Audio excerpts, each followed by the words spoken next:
안녕하십니까. 살림하는 남자 김정호입니다. 제가 고개를 너무 많이 숙여서 인사를 하면 화면이 흐려지네요.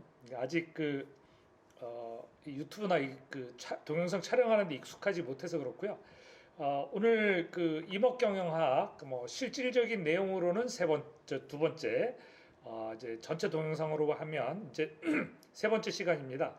목표는 산림 경영학을 산림 경영학을 공부하시는 학생분들, 그러니까 공무원 시험 공부를 하시는 분들, 이런 분들이 이제 책을 전체를 한번 다 여기 처음부터 끝까지 한번 읽어본다, 그런 개념으로 이제 처음부터 끝까지 저랑 같이 가면서 어떤 부분이 중요하고, 이제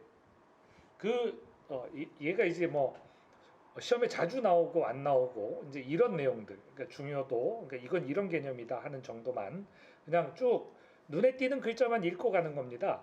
그러니까 아주 세부적인 내용을 수업한다거나 이걸 기대하시면 좀 어렵고요. 책을 저는 시간을 정해놓고 그걸 전체를 1시간 만에, 또 그 다음에 이제 챕터별로 1시간 만에 이렇게 읽고 나야 이제 기본적으로 정독할 준비가 돼 있다. 그리고 아주 디테일한 내용을 공부하기보다는 큰 내용들을 이렇게 훑어가면서 디테일한 내용에 대해서는 이제 세부적으로 문제 하나하나 풀어가면서 적응해 나가는 형태로 풀어보시면 될 거예요. 그래서 이론서 자체를 정독하는데 너무 많은 시간을 들이시면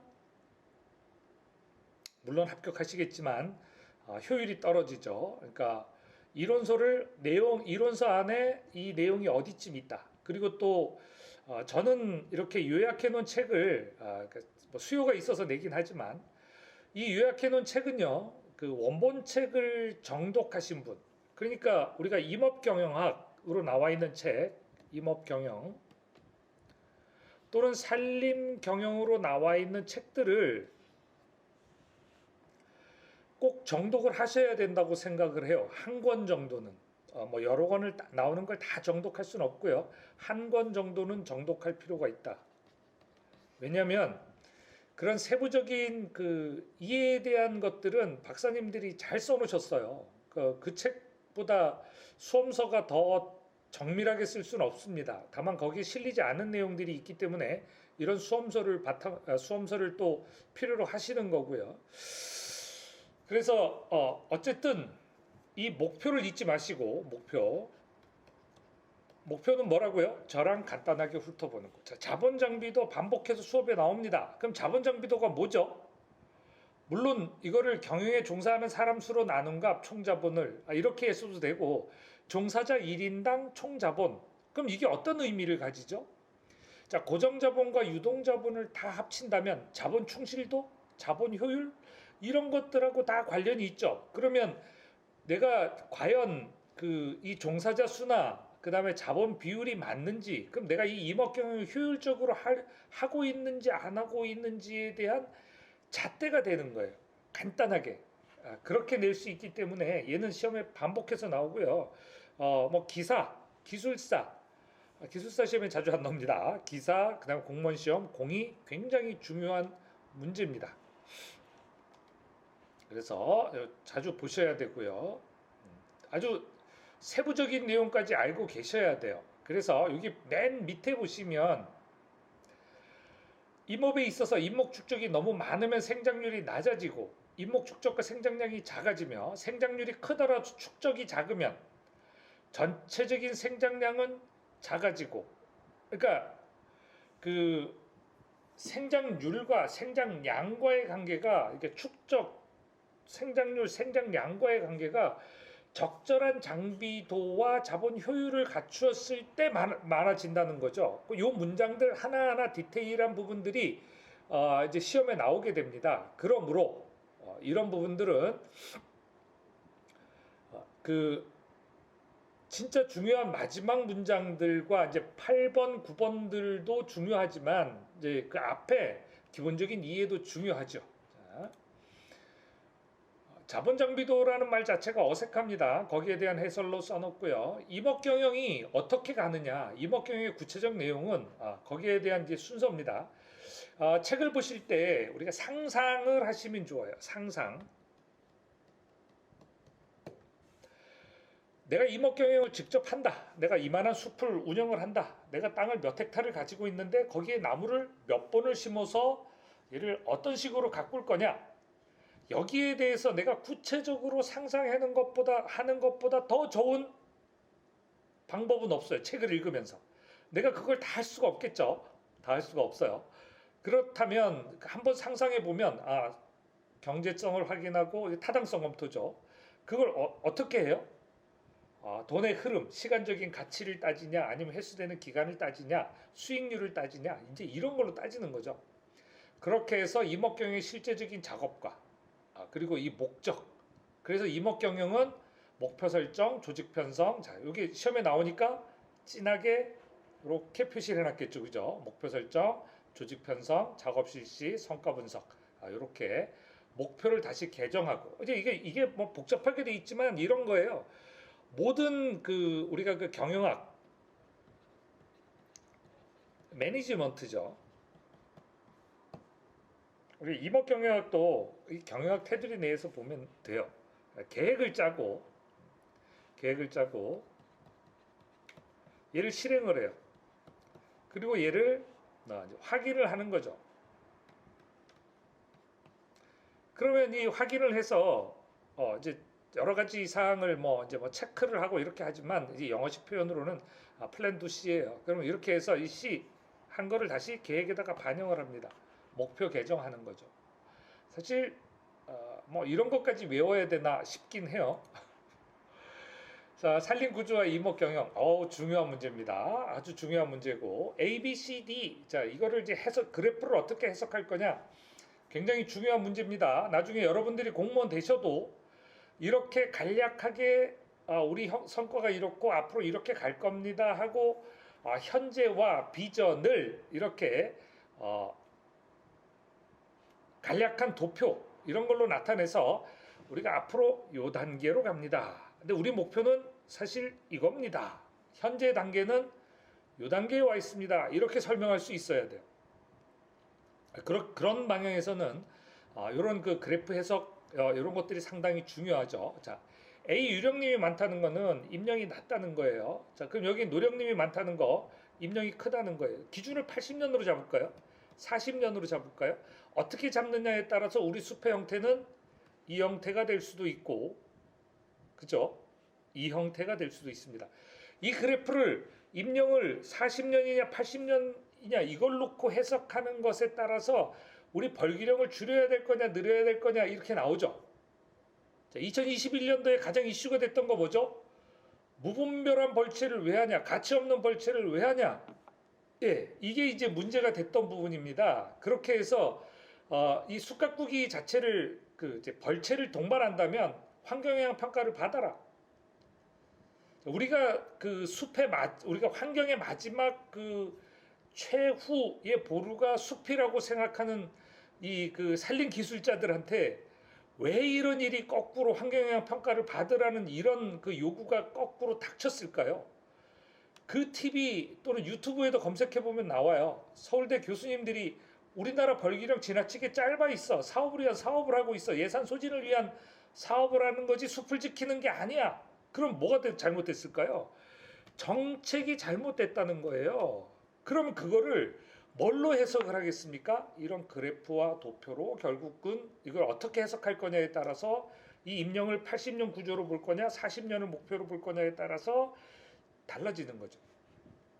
우리나라 산림 기본계획 몇 년 단위 계획으로 바뀌었어요? 20년 단위 계획. 그전에는 몇 년이었어요? 10년.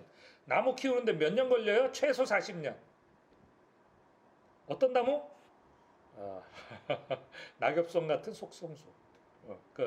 그리고 이제 삼나무 같은 속성수. 이거 어때요? 자, 그래서 이 그래프 해석이 굉장히 중요하고요. 자, 기업적인 측면에서 임업경영의 형태 이따금가다 나옵니다. 어쩌다 한번 이제 공사협동기업 여기에 대해서 이제 종종 나오죠. 그다음에 이제 공기업 이따금가다 나오는 문제입니다. 자, 그리고 이제 임업경영의 형태가 어떻게 종속적 임업이냐, 부차적 임업이냐, 겸업적 임업이냐, 뭐하고 비교해요? 자, 농업 대 임업인 거예요. 자, 종속 겸업이라고 얘기했을 때 임업과 농업이 수입이 반반이에요. 그러면 경업적 임업이 되는 거고, 주업적 임업 경영은 주가 임업이 돼야 돼요. 최소 100헥타르. 요즘같이 물가가 비싼 때 사서는 불가능하죠. 물려받아야 가능해요. 아니면 국유지가 이제 이런 데 가능하죠. 자, 그래서 이 주업적 임업 경영 요거 차이 종종 나오고요. 그래서 농업적, 부차적 뭐 요거하고 약간 비슷해 보이지만 종속적 약간 다른 형태, 규모를 약간 키워서 우리가 농부 겸 주에서 100헥타 어떻게 나눠요? 5, 30, 100이 경계선이죠. 근데 이거는 사실 소유 규모에 따른 임업 경영의 형태를 나눈 건데 여기 이건 어때요? 조금 더 큰 규모로 나눈 거죠. 자, 주업적 임업이 잘 경영될 수 있는 조건. 그러니까 우리가 대규모 산림은 이렇게 경영해야 합니다. 자, 집단화되어야 하고 또 어떻게 돼야 돼요? 임산물을 보속 생산할 수 있어야 되고 큰 차이 없이 매년 큰 차이가 없는 임산물 양을 생산할 수 있어야 되는 산림 구조. 그다음에 산림 관리 조직이 잘 되어야 가능하죠. 그러니까 100헥타 이상은 이걸 갖추어야 된다는 얘기예요. 인건비가 비싸진 상황에서는 달라질 건데요. 거기에 대한 연구는 별로 없어요. 왜냐하면 그렇게 디테일한 연구까지는 우리가 아직 그 임업 경영이 그런 어떤 연구비를 들일 정도까지는 되고 있지 않은가 봐요. 우리나라에서는. 그래서 그렇고요. 여기 산림 경영의 조직 구성 요소, 산림 경영 조직의 구성 요소 이따금가다 시험에 나오지만 꼭 맞춰야 될 문제입니다. 헷갈리거든요. 왜냐하면 얘는 제가 대표적으로 암기 우선되어야 합니다 하는 문제 중에 하나예요. 수종, 작업종, 벌기령, 수확 방법 외에도 산림 경영 조직을 구성할 수 있는 요소들은 많죠. 근데 이 네 가지 이외에는 다 답으로 안 쳐요. 그러니까 수종, 작업종, 벌기, 수확 방법 반드시 기억하셔야 돼요. 수종, 작업종, 벌기, 수확 방식, 벌기령, 수확 방식에는 꼭 기억을 하셔야 되고요. 사실 작업종에 수확 방식이 포함이 돼 있습니다. 그리고 작업종에 벌기령도 어느 정도는 포함이 돼 있죠. 그리고 이 작업종에도 작업종을 결정하려면 뭐가 필요해요? 수종, 벌기령, 수확 방법이 다 들어가야 돼요. 어떡하자고? 핵심 요소는 작업종인데 그 외에 수종, 벌기령, 수확 방법도 따라간다. 가장 중요한 건 뭐다? 작업종이다. 이렇게 볼 수 있겠죠. 그래서 이제 이렇게 경영 조직의 형태를 장기수, 장벌기, 골라배기, 보속작업 이런 식으로 단기수, 단벌기, 모두배기, 간단작업 이런 식으로 이제 유형을 나누고요. 유의해야 될 점 한번 읽어보시면 됩니다. 자, 우리가 6차 산업이 뭐죠? 자, 이런 건 6차 산업이 1, 2, 3차 산업이 동시에 이루어지면 1, 2, 3 다 더하면 얼마예요? 6. 됐죠? 1 더하기 2 더하기 3은 얼마예요? 6. 자, 이거 모르시겠다고요? 그럼 뭐 저는 할 말 없어요. 다 아시겠죠? 다 알아요, 당연히. 그래서 자, 1차 산업 뭐죠? 농업, 수산업, 광업. 광업이 2차 산업인가요? 제조업인가요? 모르겠어요. 우리하고 해당하지 않으니까 일단 빼요. 자, 우리 농업, 임업, 자, 수산업 이런 건 1차 산업이에요. 2차 산업은 뭐죠? 가공을 해야 돼요. 가공을 해야 되니까 공장 이런 것들이 필요해요. 3차 산업 뭐죠? 서비스예요. 뭐 휴양 서비스, 숙박 서비스, 교육 서비스, 뭐 치유 서비스 이런 것들을 제공해야 돼요. 그것들이 어디에서 이루어져야 돼요? 한 장소에서 이루어져야 뭐라고 불러요? 6차 산업이라고 불러요. 그거 이제 이해하고 보셔야 돼요. 그래서 저는 항상 뭐라고 얘기하냐면 암기가 우선입니다. 암기를 하고 나면 뒤가 풀립니다. 6차 산업을 이해하지, 6차 산업을 설명할 수 없는 상태에서 산림이 6차 산업화가 서술이 될까요? 안 됩니다. 그렇지만 객관식 문제는 풀 수 있습니다. 그렇게 이제 과거 우리가 6차 산업 이전에 나왔던 게 뭐냐면 복합 임업 경영이에요. 임업 경영 말고 뭐를 더 할 거냐? 목재 수확 말고 뭘 더 할 거냐? 그 목재 수확은 장기간 걸린다. 그러면 단기간으로 뭐 해야 될 거냐? 부산물. 자, 열매 따고 그다음에 버섯 따고 이런 것들을 해야 된다는 거죠. 그래서 산림 복합 경영을 운영하는 방식은 농지, 비임지, 혼농, 혼목, 양봉 무지하게 많죠. 네. 현실적으로 농지 임업은 아마 그 농업과 임업으로 동시에 분류되는 버섯 재배 정도만 아마 가능하고요. 버섯 재배가 굉장히 집약적이죠. 그러다 보니까 농지에서도 가능합니다. 평지고 완경사지에 있는 농지에서 집약적인 농업이 이루어지는 형태로 임업이 이루어지죠. 우리는 농업과 임업을 어떻게 구분해요? 법이 정의하는 대로 구분해 줍니다. 자, 협업 경영 형태는 공동작업, 공동형, 공동관리, 협업 경영 등으로 나눌 수 있고요. 요 말에 따라서 약간 정의가 달라집니다. 그래서 개별 작업, 개별 경영은 이런 것들을 다 합쳐서 할 수 있는 건데, 근데 사실 그 노동과 이익의 분배를 어떻게 할 거냐? 돈이 남으면 돈이 부족하면 싸우죠. 그것 때문에 그게 사실 그 굉장히 중요한 문제입니다. 사회 같이 누군가와 뭔가를 같이 할 때. 자, 국가산림자원조사 저거 챕터 1에 넣어놨는데요. 상당히 중요한 부분이라서 어떻게 보면 산림 측정 부분에 넣을 거냐 좀 고민을 많이 했어요. 근데 시험에 굉장히 자주 나오고요. 그러다 보니까 그냥 1단원에 넣습니다. 이걸 뭐 산림 조사, 우리가 산림 측정 이게 우선이라고 이렇게 넣을 거냐? 실무가 위주죠. 그래서 자, 우리 그 72년부터 해가지고 제 1차부터 제 3차까지는 했어요. 근데 시험에 안 나온다고 보시면 돼요. 제 4차부터 거의 시험에 나오고요. 자, 그래서 키워드 위주로 자, 10년간 생장률 2006년에서 2010년에는 뭘 위주로 이제 표본점을 만들기 시작했다. 5년 주기로 하기 시작했다. 이때 집락 표본점과 4개의 부표본점을 설치했다. 자, 근데 이런 키워드들을 그냥 건너뛰시면 안 돼요.